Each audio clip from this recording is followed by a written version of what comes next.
Assalamualaikum, salam puisi. Bunga lada, bunga cengkeh. Kita ada 3 package.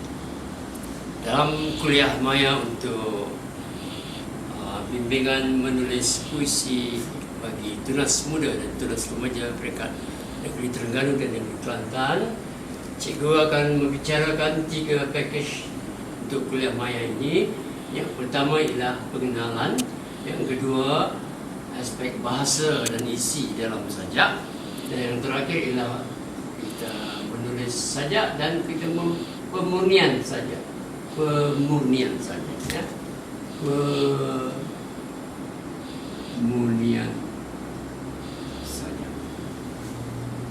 Sekarang saya nak mulakan dengan definisi puisi.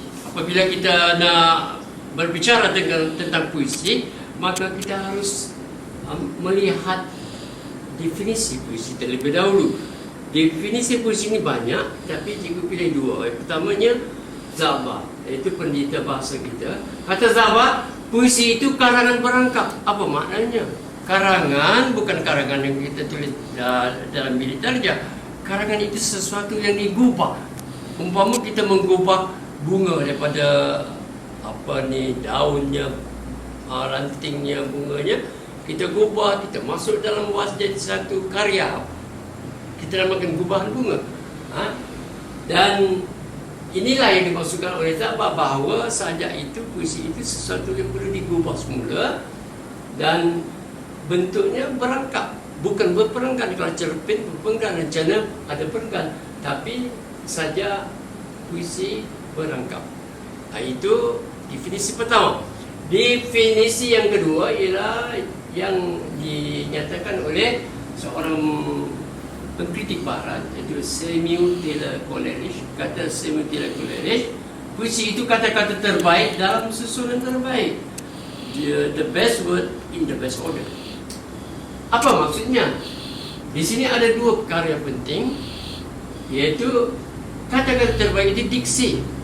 Dalam apabila seorang penulis nak menulis saja, dia mesti memilih kata-kata terbaik. Contohnya perkataan petang, ada pilihannya sore, ada pilihannya senja. Perkataan ibu, ada pilihannya bonda, pilihannya umi, pilihannya emak.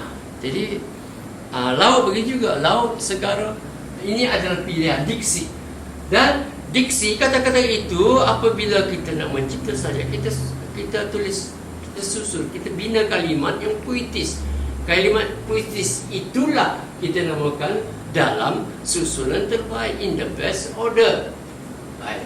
Yang kedua dan paling penting kita fahami di sini ialah puisi itu terbagi 2. Yang pertama, puisi tradisional bermula dengan pantun, puisi warisan kita yang asli, syair, nazam, sloka, gurindam, mentera dan sebagainya, ya. Dan yang kedua, kita ada puisi moden atau sajak, ya. Puisi moden atau sajak ini pun kita bagi 3. Yang pertamanya, kita ada sajak terikat, ya. Terikat macam mana? Terikat dengan ciri-ciri puisi tradisional. Contohnya pantun. Pantun ada cirinya. Bermakna sajak itu tidak seperti pantun, dia sudah mungkin tak sudah melanggar 1 atau 2 ciri, maka karya itu dikatakan sebagai sajak, bukan lagi pantun. Yang kedua, sajak yang terikat dalam pola tertentu. Contoh polanya mudah kita faham. Sajak itu contohnya rangkap pertama 3 baris, rangkap kedua 3 baris, rangkap ketiga pun 3 baris, dan seterusnya 3-3-3. Itu polanya. Ataupun satu karya lain, sajak lain, polanya 5 baris, serangkap 5-5-5-5. Ini kita panggil sajak terikat. Yang kedua, sajak eksperimen. Sajak eksperimen ada 3 juga, iaitu ini sekadar pengetahuan, bukan kita nak tulis. Sajak eksperimen pertama ialah sajak mini kata. Sajak mini kata juga bagi contoh. Kuku kakiku, kuki kis-kikis. Kalau kita nak deklamasi, kita ulang-ulang saja. Kuku kakiku, kuki kis-kikis, kuku kakiku, kuki kis-kikis, kuku kakiku, kuki kis-kikis. Inilah contoh sajak mini kata.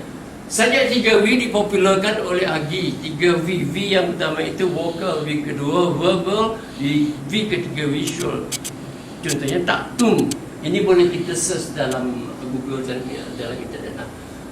Taktun, taktun, taktun, taktun, taktun. Itu Ika Ibrahim Bimai lah. Sajak konkret kebetulan cikgu dalam buku yang cikgu Jamil Dulu Jamil Learning. Ini contoh sajak konkret. Sajak ini tak boleh nak deklamasi, nak tafsir boleh. ADP angka dan perempuan 3 mandul. Apa mandul kosong tak dapat anak, mandul lah. Yang kedua, ADP 4 angka dan perempuan 4 takdir.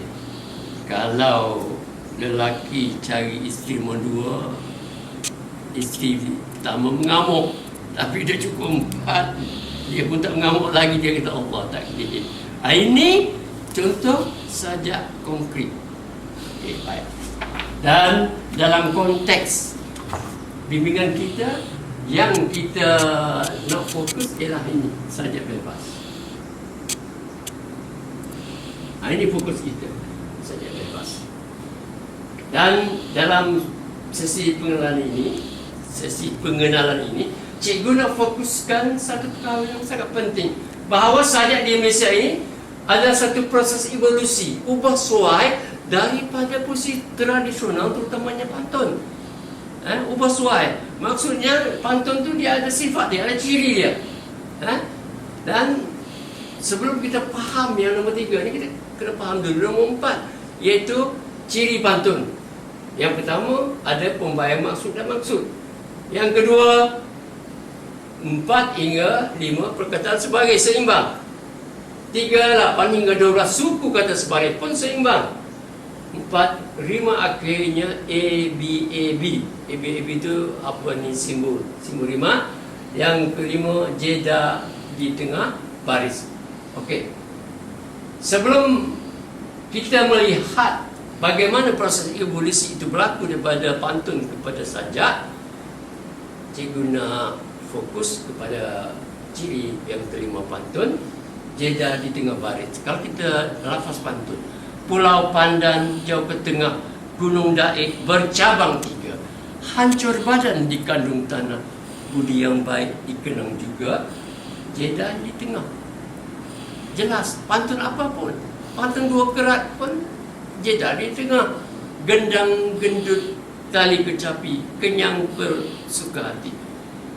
Sekarang timbul persoalan, jeda sajak kat mana? Hadir di mana jeda sajak? Jadi terus cikgu terangkan bahawa jeda saja hadir di tempat-tempat yang tidak merubah makna.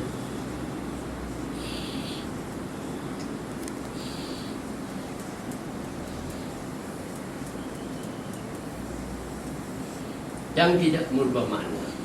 Nak faham? Lihat contoh ini.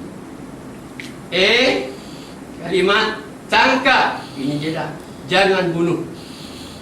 Kalimat yang sama kita ubah jeda, tangkap jangan bunuh. Artinya apa? Kalimat yang sama, jeda berbeza, makna sudah berubah. Inilah maksudnya kalau kita ubah jeda, makna boleh berubah. Contoh kedua, perempuan bercermin mata masuk dahulu bandingkan dengan perempuan bercermin mata masuk dahulu. Okay. Ini tentang ciri pantun, tentang jeda pantun dan tentang jeda saja. Baiklah.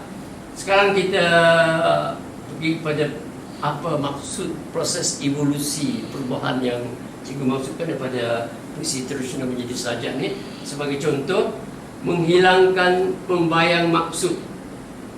Dia macam pantun. Contohnya sajak Usman Awang, ya, ke makam bunda. Yang cikgu baca je. Sajak ni 4 baris, macam pantun semuanya 4 baris. Tetapi baris pertama kedua adalah maksudnya tidak berbentuk pembayang, tidak ada unsur-unsur alam. Cikgu baca ni. Kami mengunjungi pusara bunda, sunyi pagi disinari surya. Itu 2 baris. Kalau kita ambil yang Pulau Pandan itu unsur alam. Tapi ini bercerita tentang bagaimana kita mengunjungi kawasan pusara. Wangi berseri puspa kemboja menyambut kami mewakili Bonda. Dan kalau kita baca lagi saja ini macam pantun.